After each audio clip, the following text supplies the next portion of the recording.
अरे बिंदु, आज घर में बहुत काम है। आज तुझे स्कूल जाने की जरूरत नहीं है।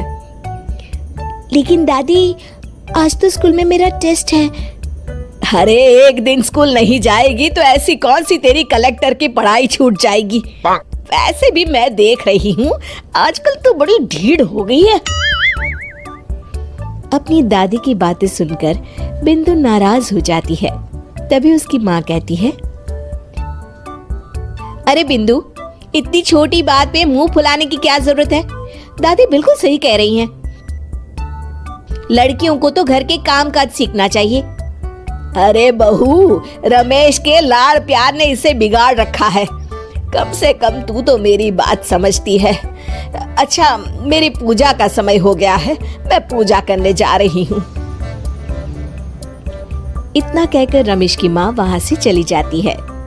इस तरह बिंदु की दादी और माँ दोनों अक्सर उसे घर के कामों में ही उलझा कर रखते थे। कुछ दिनों के बाद राजू और बिंदु के 10वीं के रिजल्ट्स आते हैं। दोनों बच्चे दादी को अपना अपना रिपोर्ट कार्ड दिखाते हैं। शाबाश मेरे लाल, तू तो बड़े अच्छे नंबरों से पास हुआ है। तभी बिंदु कहती है, दादी मैं भी अच्छे नंबरों से पास हुई हूँ। रमेश की माँ बिंदु को अनदेखा करते हुए कहती है, हाँ हाँ ठीक है, अभी यहाँ खड़ी क्या कर रही है, सुन लिया मैंने। जाकर मेरे लिए चाय बना कर लिया। बिंदु उदास होकर चाय बनाने किचन में चली जाती है। तभी राजू कहता है, दादी मैं क्रिकेट के कोचिंग सेंटर में एडमिशन लेना चाहता हूँ। अरे वाह राजू बेटा, ये तो तूने बड़ी अच्छी बात कही। तू कल ही अपना एडमिशन करा ले, जितनी भी फीस होगी मैं दे दूंगी। अरे एक दिन मेरा पोता विराट कोहली बनेगा। इस तरह अक्सर रमेश की माँ अपनी पोती बिंदु के साथ दुर्व्यवहार करती थी।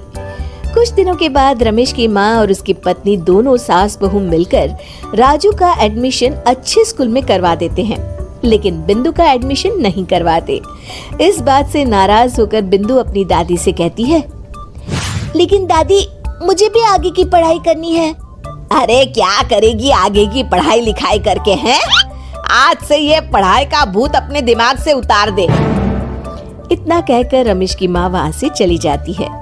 उस दिन के बाद से बिंदु की पढ़ाई हमेशा के लिए छूट जाती है और उसकी दादी उससे घर के सारे काम करवाना शुरू कर देती है।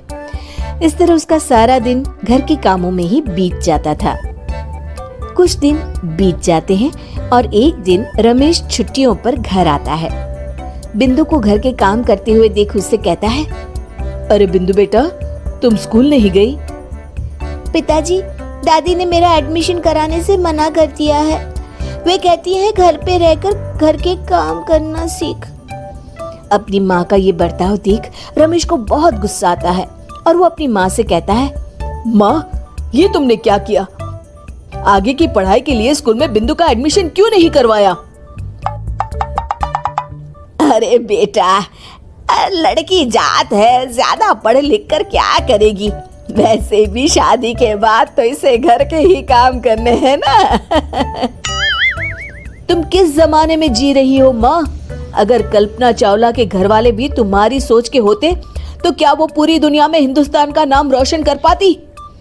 इसका स्कूल छुड़वाकर तुम इसका भविष्य बर्बाद कर रही हो, लेकिन मेरे रहते ऐसा नहीं होगा। बिंदु बेटा, कल ही तुम्हारा एक अच्छे स्कूल में एडमिशन करा दूंगा। तुम जितना चाहे उतना पढ़ो, मेरे होते हुए तुम्हें किसी बात की चिंता करने की जरूरत नहीं है। अपने पिता से हौसला पाकर बिंदु खुश हो जाती है और कहती है, जी पापा, मैं खूब मन लगाकर पढ़ाई करूंगी और बड़ी होकर डॉक्टर बनूंगी। ये हुई ना बात, शाबाश मेरी बेटी। शिक्षा, लड़का हो या लड़की, हमें दोनों को आगे बढ़ने का मौका देना चाहिए।